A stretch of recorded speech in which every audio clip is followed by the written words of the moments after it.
Assalamualaikum warahmatullahi wabarakatuh. Hai, apa kabar semuanya? Gimana nih? Semoga sehat terus ya dan tetap semangat. Video kali ini saya akan menjelaskan tentang nasionalisme. Apa sih itu nasionalisme?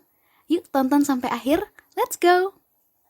Nasionalisme adalah suatu sikap politik dari masyarakat suatu bangsa yang mempunyai kesamaan kebudayaan dan wilayah serta kesamaan cita-cita dan tujuan. Dengan demikian, masyarakat suatu bangsa tersebut merasakan adanya kesetiaan yang mendalam terhadap bangsa itu sendiri. Nasionalisme tidak membeda-bedakan baik suku, agama, maupun ras.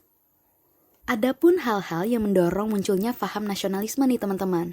Yang pertama, adanya campur tangan bangsa lain, misalnya penjajahan dalam wilayahnya. Yang kedua, adanya keinginan dan tekad bersama untuk melepaskan diri dari belenggu kekuasaan absolut agar manusia mendapatkan hak-haknya secara wajar sebagai warga negara. Yang ketiga, adanya ikatan rasa senasib dan seperjuangan. Dan yang terakhir adalah bertempat tinggal dalam suatu wilayah. Terus ada prinsip-prinsipnya juga nih dalam nasionalisme, yaitu hasrat untuk mencapai kesatuan, hasrat untuk mencapai kemerdekaan, hasrat untuk mencapai keaslian, dan hasrat untuk mencapai kehormatan bangsa. Nah, sajian nasionalisme ini bertujuan untuk apa sih teman-teman? Yang pertama adalah awareness atau kesadaran. Yang kedua, understanding atau pemahaman. Yang ketiga adalah concern, yaitu perhatian. Dan yang terakhir adalah commitment atau komitmen. Untuk membangun kesadaran, pemahaman, kepedulian, dan komitmen, beserta diklat menjadi aparatur sipil negara yang mampu mengaktualisasikan Pancasila sebagai nilai-nilai dasar nasionalisme dalam pelaksanaan tugas jabatannya. Yuk sekarang kita lihat nilai-nilai nasionalisme Pancasila bagi ASN.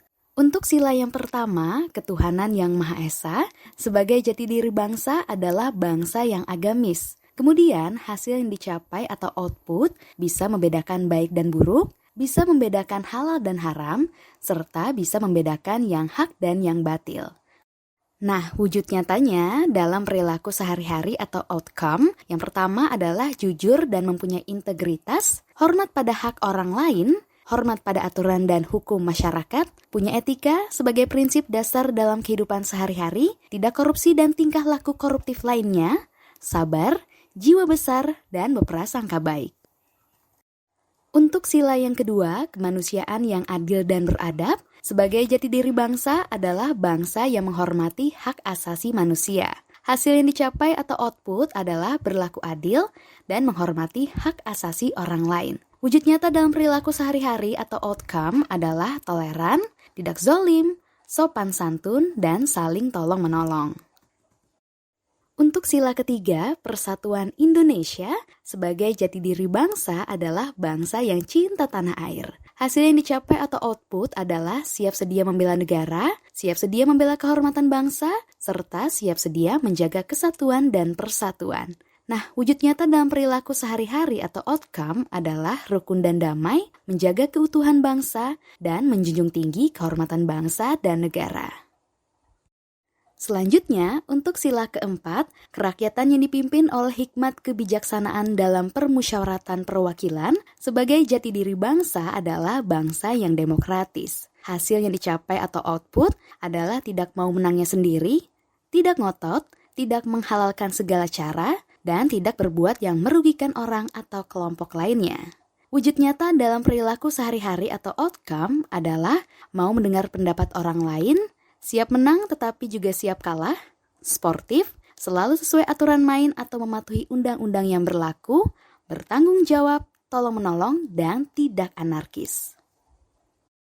Yang terakhir adalah sila kelima, keadilan sosial bagi seluruh rakyat Indonesia. Sebagai jati diri bangsa adalah bangsa yang menjunjung tinggi kebersamaan. Hasil yang dicapai atau output adalah tidak mementingkan diri sendiri, kelompok atau golongan, memperhatikan nasib orang lain, gotong royong, ringan sama dijinjing, berat sama dipikul. Nah, wujud nyata dalam perilaku sehari-hari atau outcome adalah tidak serakah, tepat waktu, mau bekerja keras, saling membantu, serta suka menabung dan investasi.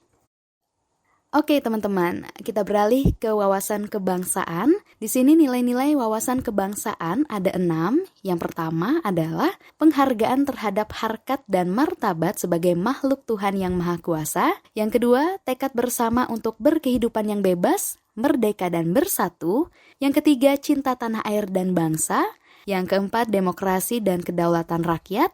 Yang kelima, kesetia kawanan sosial. Dan yang terakhir adalah masyarakat adil dan makmur. Nah, untuk memaknai wawasan kebangsaan itu sendiri, kita bisa dengan cara mengutamakan persatuan dan kesatuan, rela berkorban untuk kepentingan bangsa, penghargaan terhadap martabat bangsa, cinta tanah air dan bangsa, demokrasi, kesetia kawanan sosial, dan Bhinneka Tunggal Ika. Pada hakikatnya nih teman-teman, ini dilandasi oleh Pancasila sebagai falsafah dan pandangan hidup bangsa Indonesia. Nah, perlu dipahami juga jati diri bangsa, yaitu dengan memahami secara mendalam falsafah Pancasila dan menjadikan Pancasila itu sebagai pedoman dalam bertingkah laku. Yang akhirnya terbentuklah karakter bangsa kita. Selanjutnya ada ASN sebagai pelaksana kebijakan publik. Berdasarkan pasal 10 Undang-Undang Nomor 5 Tahun 2014 tentang aparatur sipil negara, salah satu fungsi ASN adalah sebagai pelaksana kebijakan publik. ASN sebagai eksekutor yang melaksanakan segala peraturan perundang-undangan yang menjadi landasan kebijakan publik di berbagai bidang dan sektor pemerintahan. ASN harus memiliki nilai-nilai kepublikan, berorientasi pada kepentingan publik, dan senantiasa menempatkan kepentingan publik, bangsa, dan negara di atas kepentingan lainnya, mengedepankan kepentingan nasional ketimbang kepentingan sektoral dan golongan. ASN juga harus memiliki karakter dan orientasi kepublikan yang kuat dan mampu mengaktualisasikannya dalam setiap langkah-langkah pelaksanaan kebijakan publik. Lanjut nih teman-teman, di sini ada ASN sebagai pelayan publik yang meliputi ASN profesional, ASN yang melayani publik, dan ASN berintegritas tinggi. Terus di sini ada juga dimensi kualitas pelayanan publik, yaitu ketepatan waktu pelayanan, akurasi pelayanan, kesopanan keramahan dalam memberikan pelayanan, tanggung jawab, kelengkapan, kemudahan mendapatkan pelayanan, variasi model pelayanan, pelayanan pribadi, kenyamanan dalam memperoleh pelayanan, dan atribut pendukung pelayanan lainnya.